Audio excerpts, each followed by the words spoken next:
नमस्कार, आप देख रहे हैं जम्मू कश्मीर मिलाप न्यूज़ और मैं हूं आपके साथ रामपाल। आपको बता दें कि इस वक्त हम जम्मू संस्कृत स्कूल में हैं और ये स्कूल बिश्नाह के इस्माइलपुर कोठे में जो है यहाँ पर स्थित है। जम्मू संस्कृत स्कूल की बात करें तो यहाँ पर बच्चों को न केवल अच्छी शिक्षा दी जा रही है, बच्चों को जो भविष्य है, आने वाला भविष्य है, उसके लिए बच्चों को तैयार किया जा रहा है। आपको बता दें कि स्कूल की जो प्रिंसिपल मैम है रोहिणी जी, वो हमारे साथ हैं और उनसे जानकारी लेंगे कि स्कूल में जिस तरीके से बच्चों को पढ़ाया जा रहा है, उनको अच्छी शिक्षा दी जा रही है, तो बच्चों के लिए क्या क्या खास है यहाँ पर। तो बातचीत करते हैं रोहिणी मैम जी से। मैम, आपका स्वागत है जम्मू कश्मीर मिलाप न्यूज़ में। धन्यवाद। मैम, जानना चाहेंगे वो संस्कृत स्कूल के जो बच्चे हैं, विद्यार्थी हैं, मैम, वो शिक्षा बहुत ही अच्छे तरीके से बच्चे उसको ले रहे हैं, लेकिन उसके साथ बच्चे और भी बहुत सारी एक्टिविटी में बच्चे तेज हैं। तो मैम, ये सब कैसे पॉसिबल हो रहा है, किस तरीके से आप बच्चों को जो है तैयार कर रहे हैं?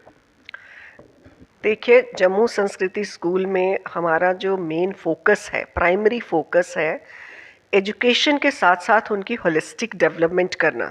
और होलिस्टिक डेवलपमेंट की मैं बात करूं तो ग्रेड्स तो इम्पॉर्टेंट हैं कि एकेडमिक ग्रेड्स तो होते ही हैं, पर उसके साथ साथ बच्चे की social development, emotional development and mental wellbeing वो बहुत ज़रूरी है आज के दौर में।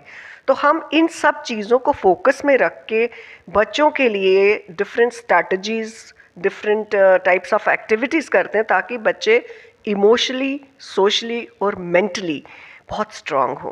क्योंकि आने वाले लाइफ में आई थिंक ग्रेड्स कहीं ना कहीं कोई नहीं पूछता है। अब मैं और आप हैं आज की स्टेज में, तो वो नहीं पूछेगा, लेकिन हमारा लाइफ को जीने का क्या तरीका है, क्या हमारे पास कोई चैलेंज आता है, हम उस चैलेंज को कैसे फेस करते हैं, उससे कैसे निकलते हैं, वो बहुत इंपॉर्टेंट है। तो taking the challenges and coming out of that in life, I think वो सारी चीज़ें हम फोकस करते हैं कि बच्चे को लाइफ में ग्रेड्स के साथ साथ चैलेंजेस लेना भी आना चाहिए। जम्मू संस्कृत स्कूल में एक खास बात जो हमें और पता चली है कि जो स्पेशल किड्स हैं मैम, जो बच्चे हैं, उनको भी बड़ी अच्छे तरीके से उनको पढ़ाया जा रहा है, उनको जो एक्टिविटीज़ हैं उसके लिए उनको तैयार किया जा रहा है। मैम, ये किस तरीके से देखते हैं कि कितना ज़रूरी है ये कदम?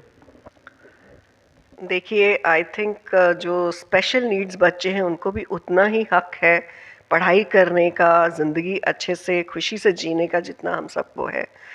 तो उसको मानते हुए हम इंक्लूसिव स्कूल चलाते हैं, जो सीबीएसई का और एनईपी का भी मानना है, जो नेशनल एजुकेशन पॉलिसी में भी कहा गया है कि ये स्कूल में इंक्लूसिव एजुकेशन होनी चाहिए। इंक्लूसिव एजुकेशन से मतलब है कि हमारे स्कूल में कास्ट, क्रीड, रिलीजन या किसी भी you can say financial background से कोई भी बच्चा किसी भी तरह से है या उसको कोई स्पेशल नीड है या कोई डिसेबिलिटी है, we take everyone in the same stream. और उन बच्चों को लुक आफ्टर करना, उन बच्चों को सेम अपनी क्लास में बिठाना, एज़ पर देयर एज हम बिठाते हैं। यस, उनका करिकुलम जो है वो एज़ पर देयर एबिलिटी बनता है।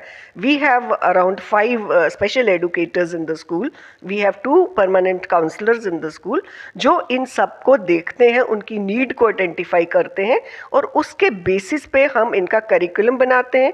इनको पर्सनलाइज्ड लर्निंग अप्रोच से हम पढ़ाते हैं। तो एक बड़ा अच्छा एटमॉस्फेयर बनता है कि जब वो नॉर्मल क्लास में भी बैठते हैं जिसमें दूसरे बच्चे हैं, तो जो दूसरे बच्चे हैं उनके अंदर एक बहुत अच्छा, मैं कहूँ एम्पैथेटिक, उनका जो बिहेवियर है वो हमें चेंज देखने को मिली। वो खुश होते हैं इन बच्चों की हेल्प करके। जैसे सपोज़ वो गेम्स के लिए खेलने जाना है या कोई म्यूज़िक का पीरियड है जिसमें ये उनके साथ इकट्ठे जाते हैं, तो ये जो दूसरे बच्चे हैं ये अपने में टर्न लेना चाहते हैं कि आज मेरी टर्न है, मैं इसको लेके जाऊंगा, I will look after him. So वो एक जो एम्पैथेटिक अप्रोच है इन बच्चों के अंदर जो मुझे देखने को मिली, वो इन स्पेशल बच्चों की वजह से आई है। I think it's a win win situation for the parents, for me as a school, कि ओवरऑल डेवलपमेंट बच्चे में ये भी आ रही है कि केयरिंग एंड शेयरिंग भी वो सीख रहे हैं इनके साथ साथ। मैम, स्कूल की बात करें, बहुत बड़ा इंफ्रास्ट्रक्चर स्कूल का। एक मिडिल क्लास फैमिली से ये लोग बिलोंग करते हैं, स्कूल का इतना बड़ा इंफ्रास्ट्रक्चर देखकर कहीं ना कहीं ये लगता है कि शायद महंगा स्कूल है। तो मैम, उन लोगों के लिए क्या मैसेज है जो बाहर से स्कूल को देख कर चले जाते हैं और उनका दिल करता है कि स्कूल में बच्चों को डालें? देखिए, यहाँ मैं बड़ा स्पेसिफिक होके कहना चाहूँगी कि हमारा सीबीएसई स्कूल है और आज की डेट में हमारा जम्मू कश्मीर, यूटी ऑफ जम्मू कश्मीर में नंबर 1 स्कूल है जो कि एजुकेशन वर्ल्ड पैरामीटर वाइज निकालता है। और उसमें मैं कहूँगी कि हमारा जो जम्मू संस्कृति स्कूल है ये सबसे इकोनॉमिक स्कूल है all over Jammu in other CBSE schools. हमारा फीस स्ट्रक्चर बाकी स्कूलों के मुकाबले मैं कहूँ कि इट्स जस्ट 50%। किसी को नहीं लगना चाहिए बिकॉज इंफ्रास्ट्रक्चर है, because we want to give the best to the children. हमारी अप्रोच जो रहती है वो स्टूडेंट सेंट्रिक अप्रोच है। हमारी स्ट्रैटेजीज रहती हैं, एम्फेसाइज करते हैं हम इंगेजमेंट एंड क्रिएटिव स्किल्स जो आनी चाहिए बच्चे के अंदर। उसके लिए ऑब्वियसली हमारे प्लेग्राउंड, हमें स्पोर्ट्स भी खिलाना है, हमें म्यूज़िक में, डांस में, आर्ट में, जिसमें बच्चे को रुचि है हमने उन सबको वो देना है। तो वो हम सब इसी इकोनॉमिकल फीस में इन बच्चों को दे रहे हैं और इसीलिए हम खुश हैं कि हमारे जो पेरेंट्स हैं they are very happy with the progress of their child और they want to seek admission in the school. तो बड़े ही अच्छे तरीके से जो है वो रोहिणी मैम ने बताया है। और माता पिता चाहे वो पुअर फैमिली से हैं या मिडिल क्लास फैमिली से हैं, तो उनके लिए भी बड़ा अच्छा जो है मैसेज मैम ने दिया है कि बिल्कुल बच्चों की बजट में इकोनॉमिकल जो है वो फीस है। और जो पेरेंट्स अक्सर स्कूल को देखते हैं और उनके दिल के अंदर ये उम्मीद आती है कि वो भी अपने बच्चों को जम्मू संस्कृत स्कूल में डालें, तो वो भी जो है अपने बच्चों को यहाँ पर दाखिला करवा सकते हैं। जम्मू कश्मीर मिलाप न्यूज़ के साथ मैं रामपाल, बिश्ना से।